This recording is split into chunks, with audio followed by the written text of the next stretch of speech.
me toca abordar el mensaje a la iglesia en Filadelfia.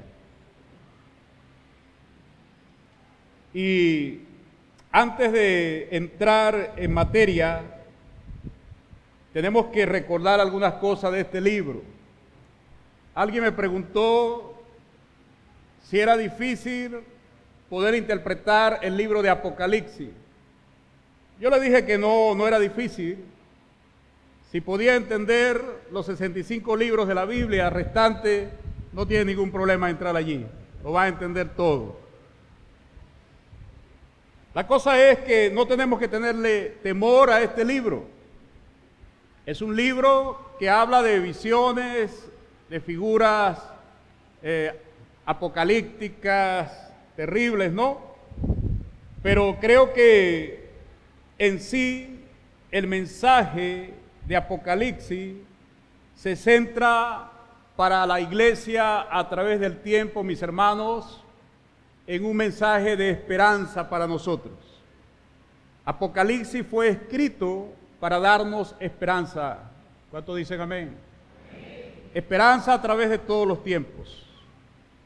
Pero ciertamente que hay unas 4 escuelas que es bueno recordar, seguramente ya lo he escuchado, pero siempre es bueno recordar. Esas 4 escuelas nos llevan y nos introducen al libro. Me refiero a la escuela del pasado.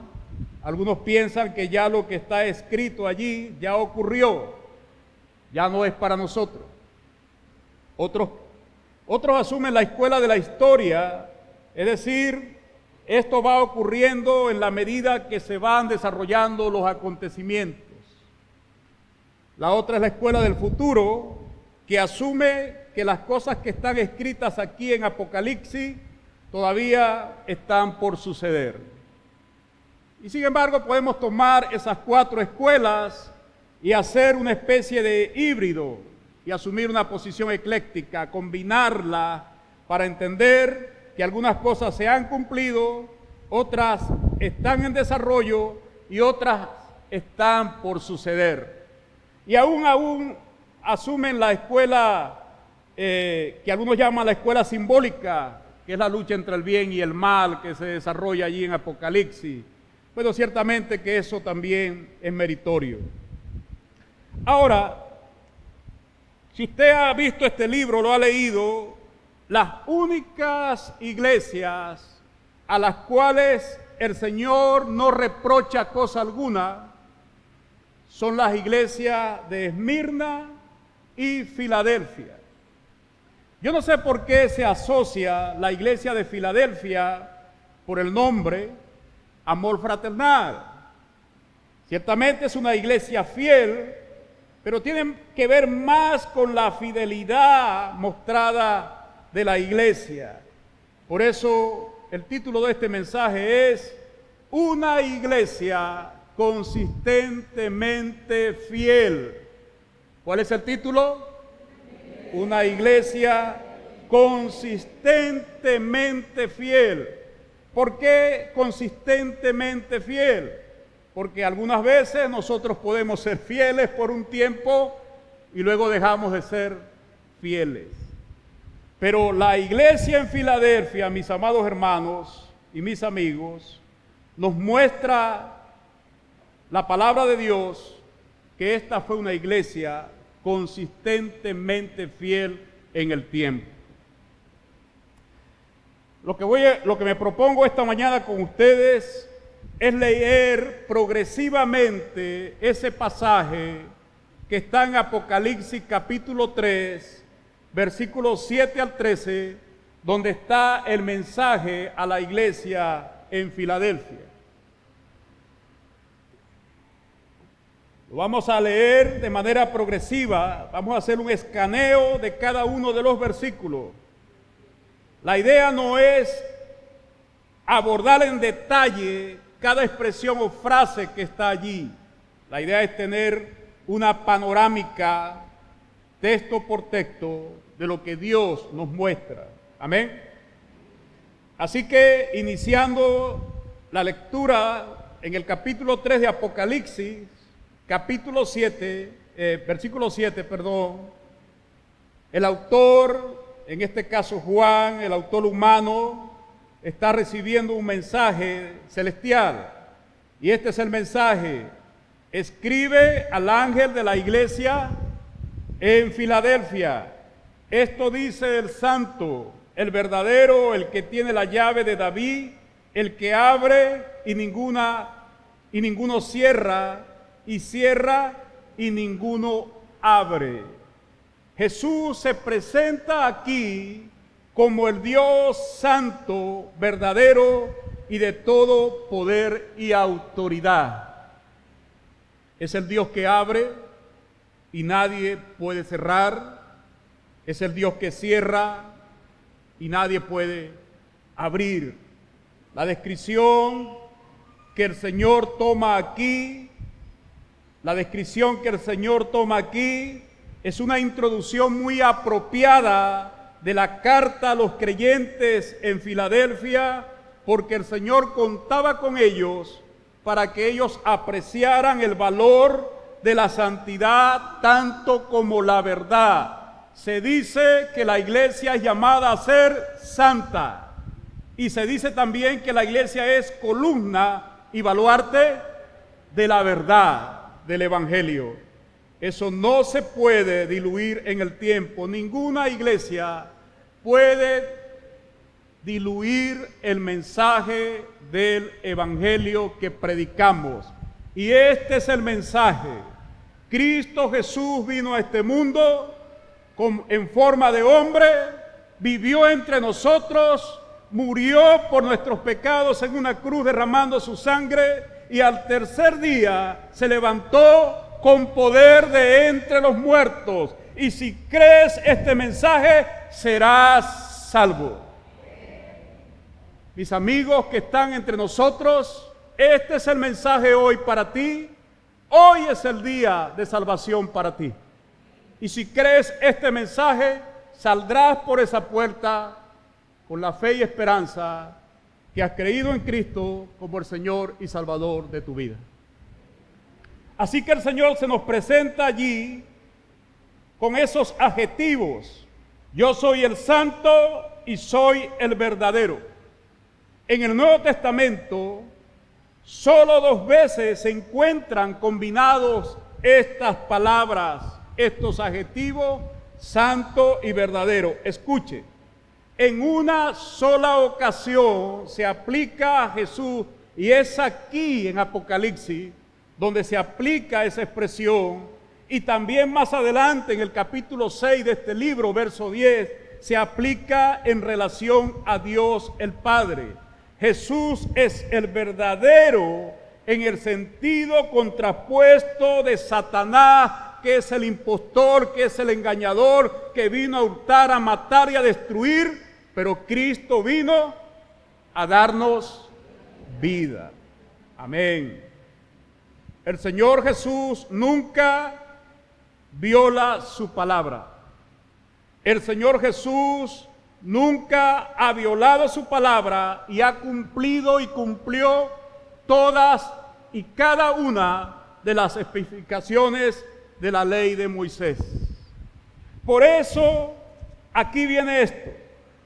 Si el Señor se presenta, mis hermanos, como el santo y el verdadero, el único santo y verdadero, la iglesia puede descansar en lo que Él dijo, que su iglesia sería indestructible, que las puertas de la muerte no van a prevalecer contra su iglesia. La iglesia puede descansar en la promesa también que el Señor dijo que vendría y volverá por su iglesia. ¿Usted recuerda el evento cuando el Señor resucitó? Pedro y Juan van corriendo hasta la tumba. Juan, como era más joven, corrió más rápido, llegó ante la tumba vacía, pero no entró. Pedro sí entró. ¿Y qué vio Pedro? Las sábanas con las cuales habían cubierto el cuerpo del Señor, puestas allí hacia un lado. Pero el sudario que cubría el cuerpo de Jesús estaba doblado a la cabecera. Y Pedro entendió el significado. Y el significado era este: cuando el señor, el amo de la casa, llegaba para comer, tenía todo dispuesto y sus esclavos estaban atentos a él. Si por un momento el amo de la casa se ausentaba y el esclavo llegaba y veía que el pañuelo con el cual se limpiaba estaba puesto a un lado, era significado de que su amo ya había terminado. Pero si ese esclavo veía que el pañuelo estaba doblado, era señal que su amo no había terminado. Ese era el mensaje que Pedro entendió cuando entró a la tumba. El Señor no ha terminado con su iglesia. El Señor no ha terminado su obra con la iglesia. Él dijo que vendría a buscar una iglesia y Cristo volverá a buscar a su iglesia. Por eso, mi amigo, si estás entre nosotros otra vez, hay tiempo para ti. Cristo volverá. Estás en este paréntesis y la puerta de la salvación está abierta para ti. Y si estás otra vez aquí, no es coincidencia ni casualidad. Hay una puerta de salvación hoy abierta para tu vida y la invitación es venir a Cristo y recibirlo como el Señor y Salvador de tu vida. Lo otro que observamos en ese versículo 7, obsérvelo. Jesús dice que tiene la llave de David. Jesús tiene la llave de David, lo cual es una referencia directa a su linaje mesiánico. Él es el rey que vendrá. Él es el rey que vino y es el rey que vendrá. Esas palabras están basadas en Isaías, capítulo 22, verso 22. Escuche lo que dice ese pasaje de Isaías. Sobre sus hombros pondré la llave de la casa de David. Lo que él abra, nadie podrá cerrarlo. Y lo que él cierre, nadie podrá abrirlo. Amén. Jesús es el único que detenta la autoridad absoluta con esa llave real de David. Jesús es quien gobierna en forma absoluta en el cielo y en la tierra. Ya nos lo dijo en Mateo 28, 18. Porque lo que Él abre, nadie puede cerrar. Lo que Él cierra otra vez, nadie puede abrir. Su palabra y sus obras son definitivas. Gloria a su nombre. Mis hermanos, al final de ese versículo hay dos cláusulas, o en medio del versículo hay dos cláusulas acerca de una puerta abierta y de la incapacidad de cerrarla, para aludir que esa iglesia de Filadelfia era una iglesia activa en el trabajo, en el ministerio, mientras que a la iglesia de Sardis se le amonesta por su falta de servicio. La iglesia en Filadelfia trabajaba en enseñar y predicar el evangelio. Y ese es el desafío para IBM y para todas las iglesias. Mientras el Señor viene por su pueblo, estamos empeñados en servirle, en enseñar el evangelio y en predicar la palabra de Dios. Ahora vaya conmigo al verso 8. ¿Qué nos dice el verso 8? Yo conozco tus obras. He aquí, he puesto delante de ti una puerta abierta, la cual nadie puede cerrar. Ya lo había dicho anteriormente, ¿verdad? Porque aunque tienes poca fuerza, note eso, has guardado mi palabra y no has negado mi nombre. Yo conozco tus obras. Jesús se presenta como el Dios omnisciente. ¿Habrá algo que no conozca de nosotros esta mañana el Señor? Nada. Todo está descubierto ante Él, mis hermanos. Todo está descubierto ante Él. Alguien dijo que en la iglesia todos somos santos. Amén. La cosa es cuando salimos de la puerta de la sede. Pero no debe ser así, amén.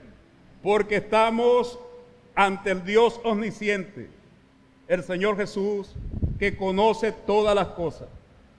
Sabe el Señor que la iglesia en Filadelfia era una iglesia que tenía poca fuerza. Es el sentido de que no era una gran iglesia, una mega iglesia, pero tenía esta característica. Era una iglesia que caminaba en obediencia y fidelidad. El Señor le dice: has obedecido mi palabra y no has renegado mi nombre. A los ojos de los judíos que estaban allí, estos cristianos, esta iglesia, como era poca gente, para ellos eran insignificantes. Pero a los ojos del Señor era una iglesia estimada y el Señor había prometido sostenerla y fortalecerla. ¿Cuál es el significado de la expresión una puerta abierta? Indica que esa puerta ha sido abierta, sigue así, y aunque el mismo Señor pudiera cerrarla, como le dijo a la iglesia en Éfeso, ¿recuerda? Le dijo a la iglesia: si no haces lo que yo quiero que hagas, si no vuelves al primer amor, tendré que bajar la Santa María. Pero la iglesia, mis amados hermanos, de Filadelfia es otra cosa. El Señor la llama: aunque tienes poca fuerza, aunque ustedes no son muchos, ante mis ojos ustedes son estimados, y por eso yo los voy a sostener, y por eso yo los voy a fortalecer. Hermano, no importa que el mundo te desprecie. Lo importante es que tú te mantengas fiel a tu Señor. Lo importante es que tú eres estimado a los ojos del Señor, y el Señor promete sostenerte. Es el Señor quien abre la puerta para que también la labor del evangelismo resulte posible y eficaz. Pablo y Bernabé informaron a la iglesia de Antioquía cómo Dios había abierto la puerta de la fe a los gentiles. Hechos capítulo 14, verso 27. La puerta que Dios abre es un estímulo para nosotros, para que nosotros como cristianos podamos abordar activamente la tarea del evangelismo y la tarea de la misión. ¿Hasta cuándo? Hasta que vuelva el Señor. Como Pedro entendió: no he terminado, volveré por mi iglesia. Y mientras Él viene, la iglesia, ¿qué debe hacer? Cumplir la gran comisión. Gloria a su nombre. Vaya conmigo al versículo 9 ahora. He aquí, yo entrego de la sinagoga de Satanás a los que dicen ser judíos, pero ¿qué pasa? No lo son, mienten. He aquí, yo haré que vengan y se postren ante tus pies y reconozcan que yo te he amado. ¿Sabe? Las dos congregaciones otra vez, Esmirna y Filadelfia, son las dos únicas de las 7 iglesias que mencionan en forma específica al pueblo judío, a la sinagoga judía y a su señor Satanás. Pero estas dos también son las únicas iglesias que reciben alabanza y ni una sola palabra de reproche. Ni una sola palabra de reproche. Qué bueno que Dios pueda hoy decir eso de nosotros. Que Dios no reproche nada en nuestras vidas. Que alguien cuando nos mire seamos como esa pared que nadie puede escalar, nadie puede subir. a menos que tenga una escalera, porque no tiene cómo aferrarse a nosotros. Eso es lo que la Biblia llama una vida irreprensible, mi hermano. Que cuando el mundo te vea, no pueda haber en el mundo para ti ningún reproche. Cuando otros hermanos te señalen, aunque te señalen, en verdad no hay nada de lo cual agarrarse.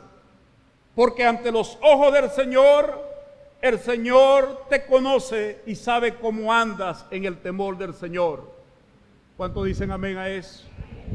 Así que esta iglesia no recibe de Cristo sino puras alabanzas. Sabía el Señor cómo estaba caminando. Qué bueno que podamos ser así ante el Señor, que la IBM camine así ante el Señor. Amén. Muchos judíos se habían convertido al evangelio, habían dejado el judaísmo y habían abrazado la fe en el Señor Jesús. Por esta razón, ya no los toleraban las sinagogas. Después de la destrucción de Jerusalén, los judíos que fueron esparcidos establecieron sus sinagogas, pero otros judíos se convirtieron al evangelio. La iglesia fue dispersa y por donde iban predicando el evangelio. Y el primer grupo de personas, ¿cuáles eran? Los judíos, porque la salvación viene de los judíos. Nuestro Salvador es judío, Él lo dijo, la salvación viene de los judíos. Así que los primeros evangelistas enfocaron sus baterías predicando hacia el mundo judío. Y muchos llegaron a los pies de Cristo. Pero ¿qué pasó en el tiempo? Los otros judíos consideraban que esos judíos que se convertían a la fe en Jesús ahora eran herejes, ahora eran apóstatas de la fe del judaísmo. Y nótese cómo ellos hacían una declaración terrible. A esos hermanos judíos que se convertían a Cristo, los judíos fieles al judaísmo, a su religión, tenían esta declaración: oiga, para los apóstatas no hay esperanza, que el reino de la insolencia los erradiques con prontitud en estos días, que esos que se llaman cristianos y esos herejes que han abandonado nuestra fe perezcan y sean borrados del libro de la vida y que no sean inscritos con los justos. Bendito eres tú, Señor, que los vas a humillar. Tremendo, ¿no? ¡Qué ironía! Era todo lo opuesto, todo lo contrario. Era común que los judíos se referían al cristianismo como la secta de los nazarenos, del Nazareno. ¿Recuerda Hechos 24:5? Esos que siguen a Jesús, después de haber formulado la maldición sobre estos herejes, supuestamente, los judíos comenzaban a denunciar a los cristianos, tanto judíos como gentiles, durante los servicios del culto de la sinagoga. Jesús los llegó a llamar nada menos que la sinagoga de Satanás. Y como los judíos se jactaban de ser el pueblo escogido de Dios, con quien el Señor había establecido su pacto, ahora el Señor Jesús, según este pasaje, nos muestra que habían perdido el derecho de llamarse su pueblo. Se volvieron instrumentos en las manos de Satanás, quien como el Señor suyo los usaba para socavar y, de ser posible, destruir a la iglesia. En esa labor estaba Pablo, ¿recuerda? Pablo iba camino a Damasco persiguiendo a los cristianos en ese celo, y vino el Señor y se le reveló.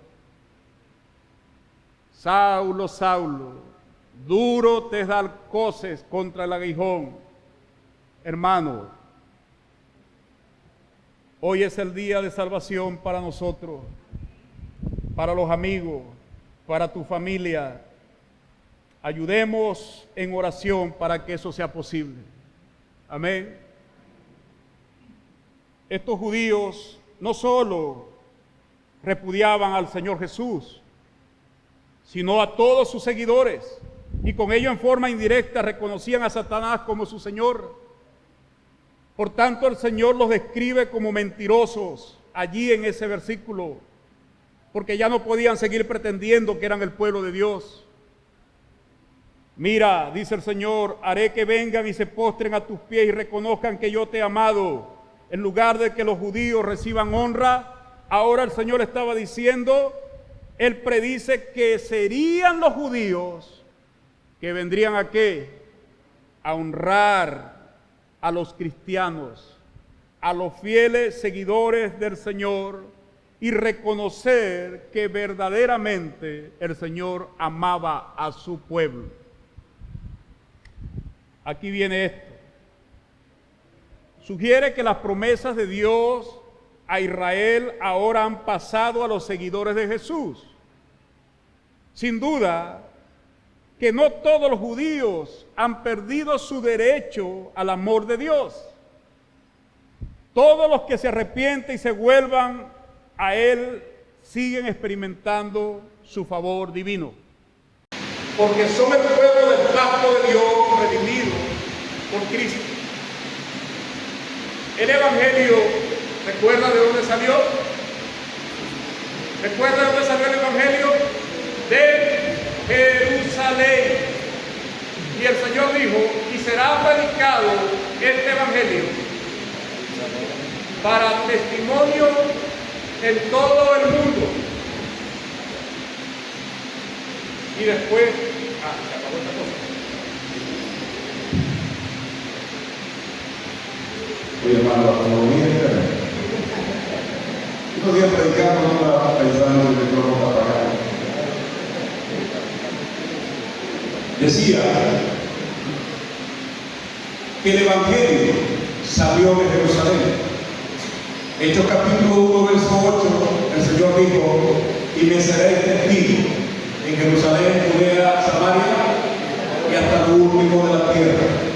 Algunos dicen, si el Evangelio salió de Jerusalén, el Evangelio tiene que regresar a Jerusalén.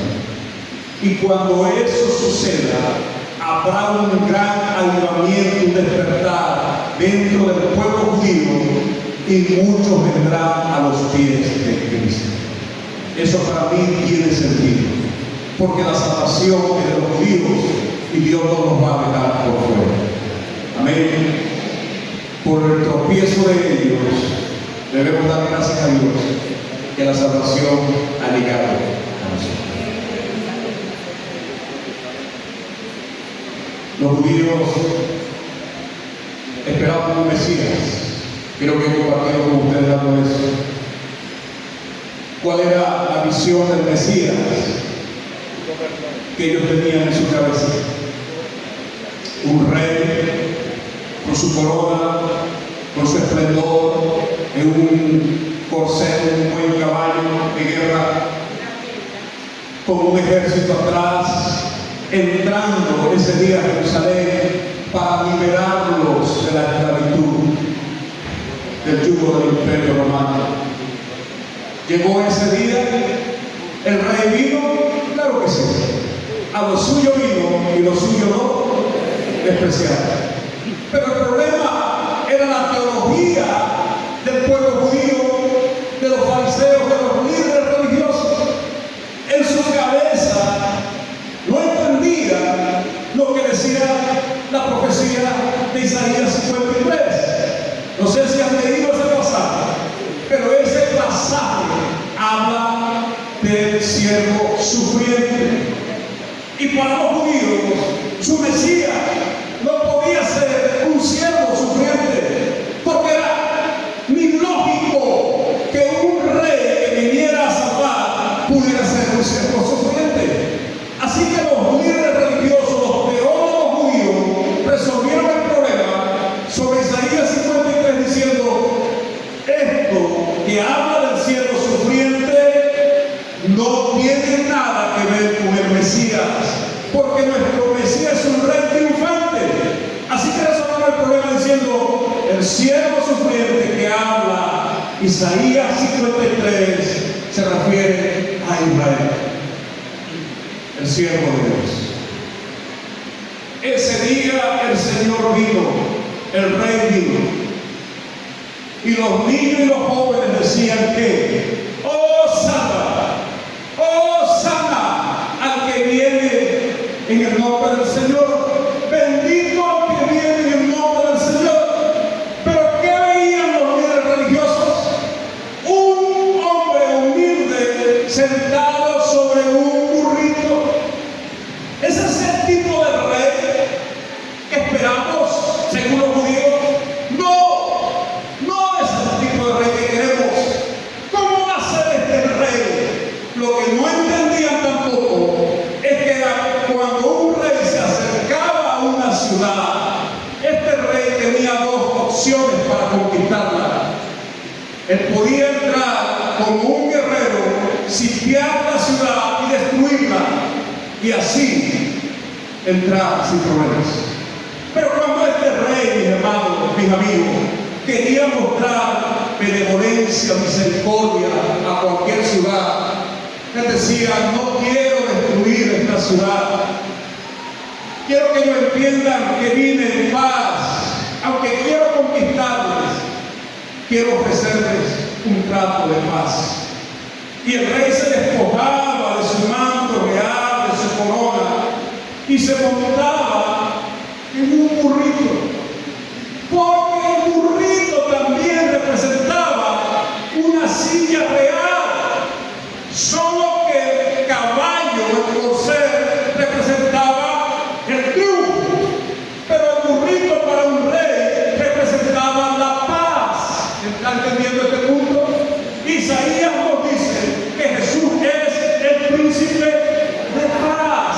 Así que cuando el Señor se acerca a Jerusalén, la mira con compasión y declara esta declaración, valga la redundancia: oh Jerusalén, si supieras el día de tu salvación, pero ahora tus ojos están velados, no estás entendiendo nada. Jerusalén, Jerusalén, Jerusalén, que matas a los que te son enviados, que matas a tus profetas. ¿Cuántas veces quise juntarte como la gallina junta sus polluelos? Pero no hiciste. Vendrán días en que tus enemigos te rodearán y te saquearán y a tus hijos destruirán, porque no entendiste el día de tu visitación. Mis amigos, hoy es el día de visitación. Se ha abierto una puerta sobre tu vida. No dejes que pase el día de visitación como Jerusalén, porque luego vino la destrucción sobre ellos, como dice la historia. Así que, hermanos, aunque Israel fue desechado por un tiempo, el rey volverá para salvar a su pueblo. Y aunque vino la primera vez y lo despreciaron, el problema es que ya no va a venir como rey de paz. Ahora vendrá, sí, como rey de reyes y señor de señores.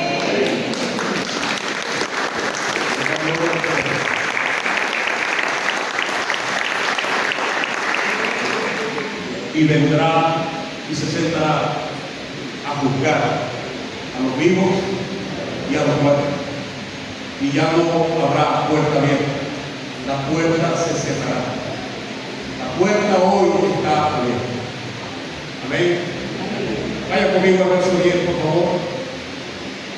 Por cuanto guardaron la palabra de mi paciencia, yo también te guardaré de la hora de la prueba que ha de venir sobre el mundo entero, para probar los que moran en la tierra o sobre la tierra. Y el verso 11 agrega: he aquí yo vengo pronto, retén lo que tienes, para que ninguno tome tu corona. En relación al verso 10, yo sé que algunos de ustedes saben que las traducciones varían, y por consiguiente, si la traducción tentaciones. Con lo cual es una advertencia para no meternos aquí y quedarnos atrapados en esa expresión: yo te guardaré de la hora de la prueba. Porque algunos asumen de ese pasaje, te das cuenta que el Señor no va a dejar que la iglesia pase por la gran tribulación, porque aquí dice: yo también te guardaré de la hora de la prueba.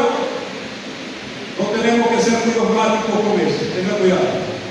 Escucha lo siguiente: cuando usted comienza a mirar la palabra introductoria, porque por cuanto he guardado la palabra de mi paciencia, yo también te guardaré de la hora de la prueba. Es como que el Señor está diciendo: porque esta expresión aparece en el verso 8, porque ha guardado mi palabra, porque no han negado mi nombre. Y avanzas al verso 9, entonces nos sirve como una nota explicativa que la iglesia estaba siendo oprimida en ese tiempo, que los cristianos fieles de Filadelfia estaban bajo persecución, estaban asumiendo una situación difícil.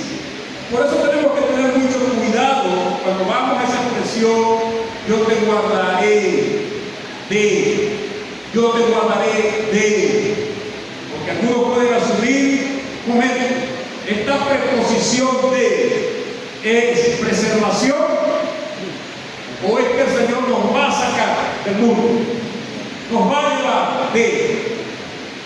Déjeme decirle algo: esta palabra de la prueba se puede interpretar que significa por medio de, en el sentido que Dios guarda al creyente a salvo en cualquier periodo de dificultad. Yo te guardaré de, por medio de. También se puede decir que en los tiempos de prueba Dios guarda a sus hijos, Dios los protege. Nótese que la intención del Señor no es que la iglesia en ese momento salga. Más bien, si usted va a Juan 17:5 y escucha la oración de Jesús, Él dice al Padre: Padre, no quiero que los saques de este mundo. No ruego que los saques, sino que los protejas del mal. Así que, hermano, el Señor envía a los suyos al mundo con la seguridad que los va a guardar. Amén. El Señor promete que guardará a su pueblo en la hora de la prueba. Dice: la hora de la prueba que está a punto de venir sobre este mundo para probar a quienes viven en la tierra. La palabra hora no se limita allí a 60 minutos. La palabra hora denota más bien un periodo de tiempo. ¿Me está siguiendo? Pero ¿qué significa la palabra prueba y a quién se aplica? Bueno, este término puede significar tentación, examen, una prueba, una dificultad. Y en este último escenario que se ve allí, la iglesia de Filadelfia está pasando por adversidad y va a venir más aflicción. Y muchas veces el Señor permite eso por su iglesia. ¿Para qué? Para probar tu fe, para probar tu fe, para perfeccionar tu carácter, para que crezcas en santidad. Porque, hermano, sin santidad nadie verá. ¿Ha leído eso? Así que cuando estés pasando por una prueba, no llegues a los extremos, como hacen algunos creyentes. y dicen, yo estoy feliz. No, tú no estás feliz. Tú estás en una prueba. Algunos hermanos asumen eso. He encontrado hermanos, vamos a estar aquí en Victoria. Feliz, hermano. Ay, ¿qué está pasando? Me está pasando esto. Ah, hermano, usted es una prueba. ¿Cómo se puede estar feliz en una prueba? ¿Cómo te puedes reír en una prueba? A menos que seamos masoquistas. En una prueba uno no se ríe, pero uno se mantiene en confianza en el Señor. Pase lo que pase, determine Dios lo que determine. Si vivimos, vivimos para Cristo, y si morimos, morimos para Cristo. Sea que vivamos o sea que duramos, somos del Señor.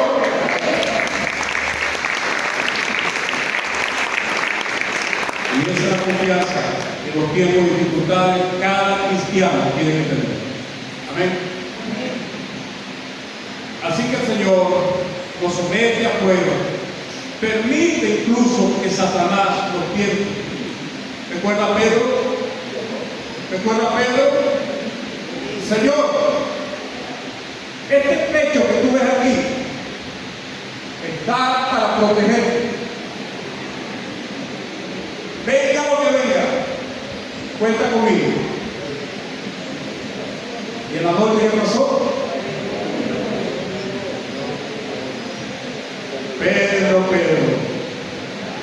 he orado por ti, dijo el Señor, porque Satanás te ha pedido para zarandear.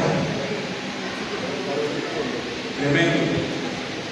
Así que en los tiempos de prueba o en los tiempos de tentación, los cristianos se someten al Señor. Debemos orar en todo tiempo, en las buenas y en las malas. Y cuando las cosas se vuelven más difíciles, bueno, entonces vamos a orar más, vamos a depender más de este Dios que nos ha salvado.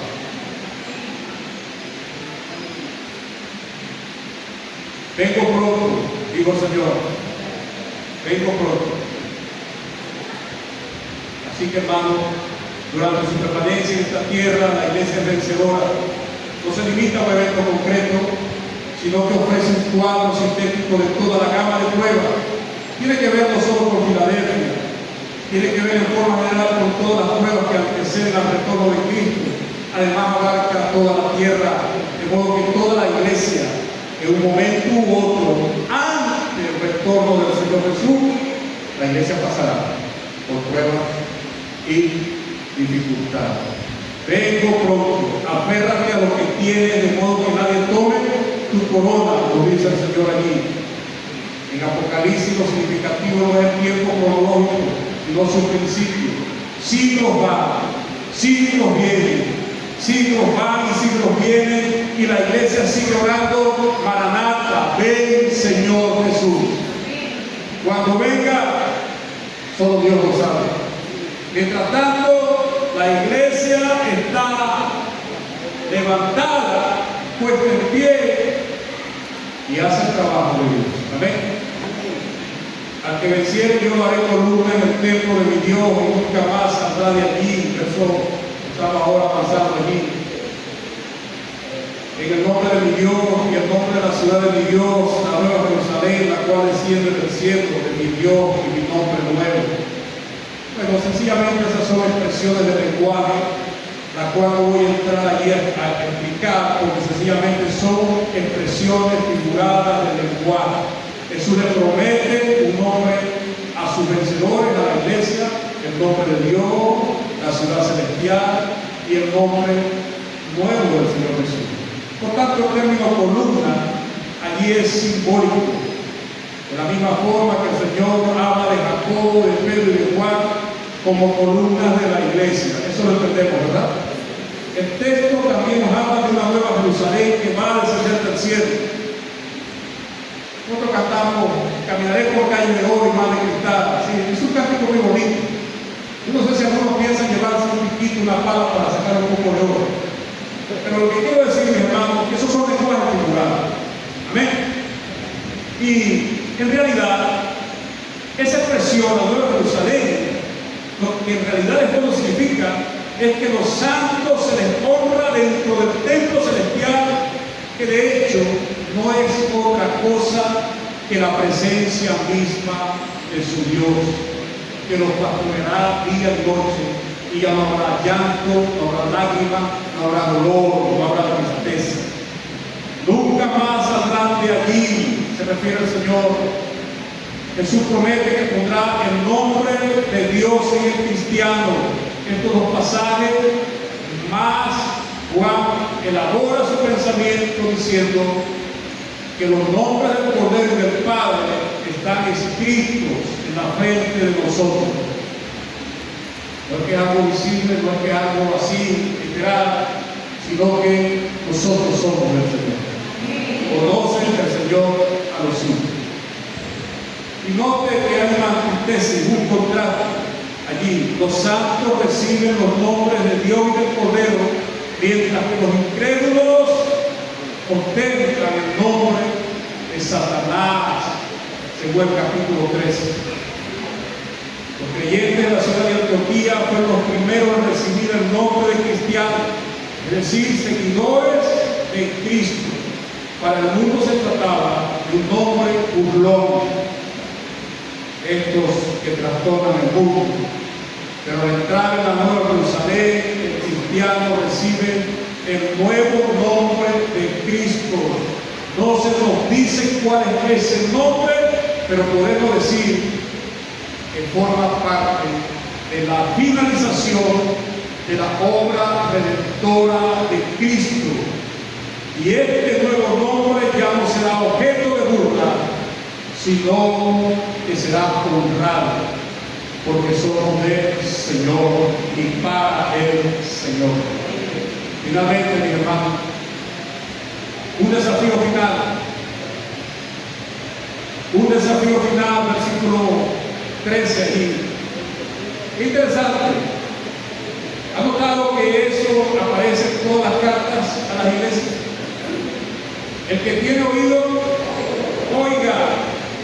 El que tiene oídos, oiga lo que el Espíritu dice a las iglesias. Es un desafío a la iglesia del pasado, es un desafío a la iglesia del presente y es un desafío a la iglesia del futuro. Ahí se reúnen las escuelas. Cristo sigue hablando a su iglesia. El Espíritu Santo sigue hablando a su pueblo en estímulo, exhortación y sabiduría. Y si somos entendidos, humildes, recibiremos siempre la enseñanza de Cristo que aquí se predica en esta iglesia. Si somos humildes, recibiremos la bendición del Señor. El que tiene oído, oiga lo que el Espíritu dice a la iglesia. Tanto para el cristiano, que es llamado a mantenerse fiel, como Filadelfia, como para los amigos que están entre nosotros. Espero que hoy hayas escuchado lo que el Señor te ha dicho y desea tu salvación. No desprecies este evangelio. Cree en Jesús y serás salvo. Oremos al Señor.